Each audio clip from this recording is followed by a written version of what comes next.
I will, God willing, always continue to carry out my task and my responsibilities of promoting peace, tolerance, justice, and compassion to the corners of the world.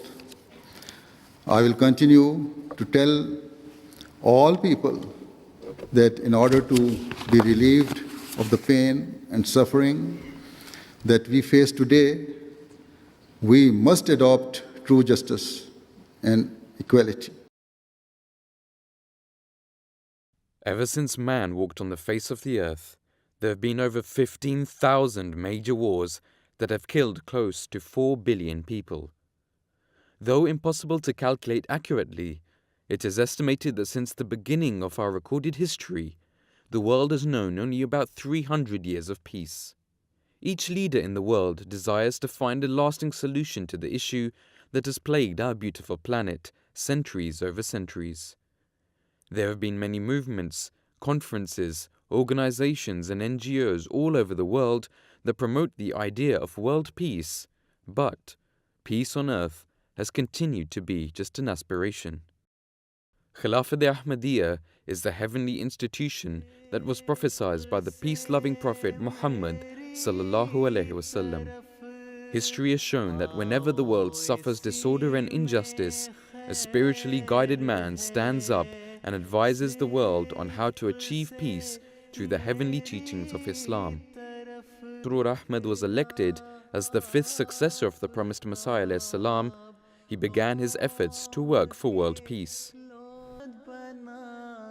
The platform for peace was set in 2004 when Huzur launched the annual National Peace Symposium. 5 years later, the goal to attain peace was set even higher with the launch of the Ahmadiyya Muslim Prize for the Advancement of Peace in 2009. Huzur has fearlessly addressed the Islamic solution to peace around the world, from Canada to Australia, from Capitol Hill to the British House of Commons, from the European Parliament to the Montage in Beverly Hills, and from Nagoya, Japan to Valencia in Spain. His addresses have been received with warmth and admiration from all parts of the world. To this day, Huzur has visited numerous different countries and given lectures to promote peace. One of the momentous occasions was in May 2012, when Hazrat Khalifatul Masih V, may Allah be his helper, delivered the address about Islam's teachings of loyalty and love for one's nation at the German military headquarters. They are not used to listen to religious leaders about this topic.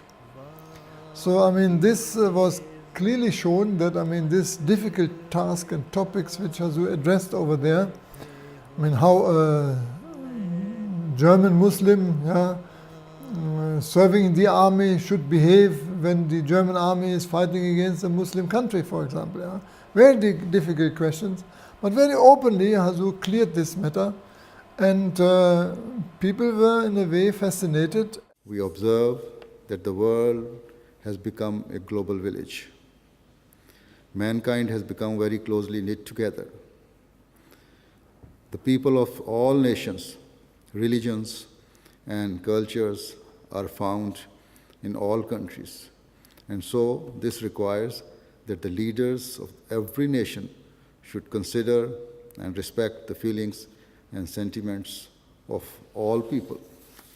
The leaders and their governments should strive to create laws that foster an environment and spirit of truth and justice, rather than making laws that are a means of causing distress and frustration to the people. Huzur delivered a historic address at the Capitol Hill in Washington, D.C. on the 27th of June 2012. Hazrat Khalifatul Masih V, may Allah be his helper, met with the leading congressmen and senators and other leaders at the Capitol Hill. The meeting, which was the first of its kind, provided an opportunity to some of the most influential leaders in the United States to hear firsthand Islam's message of world peace. Huzur spoke about the path to peace, just relations between nations, and told leaders of global influence that true justice and peace can never be achieved without each other. The truth is that Peace and justice are inseparable.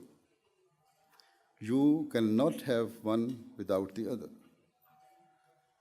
And certainly, this principle is something that all wise and intelligent people understand. Brussels, a city that is known for its European Parliament building, this time hosted the Khalifa of Islam, Hazrat Mirza Masroor Ahmad. Huzur delivered an historic address on the topic of the key to peace, global unity, to the members of the Parliament of the European Union.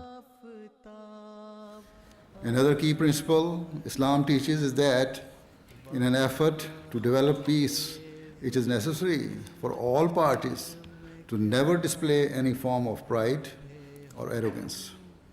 This was perfectly illustrated by the Holy Prophet, peace and blessing of Allah be upon him, when he famously said, a black person is not superior to a white person, and nor is a white person superior to a black person. On May the 11th, 2013, Huzur was welcomed by various leaders at the prestigious Montage Hotel in Beverly Hills, a venue famous for hosting heads of state and high-ranking political officials. Upon arrival, Huzur addressed about a dozen media outlets in a 30-minute press conference on a range of global issues. He then participated in a group meeting with prominent political officials that included Lieutenant Governor of California, Gavin Newsom, Chief of the Police for the City of Los Angeles, and 4 other elected members of Congress.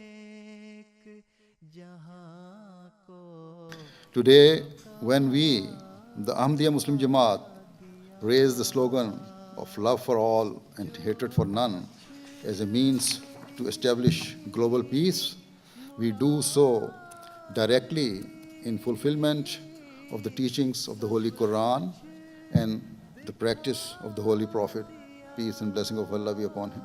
After his visit to the United States, Huzur Anwar took the same message of peace to other world leaders. Hazrat Khalifatul Masih was benevolently welcomed to the New Zealand Parliament in the capital city, Wellington. Huzur addressed the members of the government in the Grand Hall of the Parliament House. Attending the event were members of Parliament, city councilmen, professors, police commissioners, and many foreign council members. High commissioners and ambassadors of Israel and Iran were also present. The means of today's wars include aerial bombardment, poison gas, and even chemical weapons. And as I said, there is also the potential use of the most horrific weapon of all, the nuclear bomb.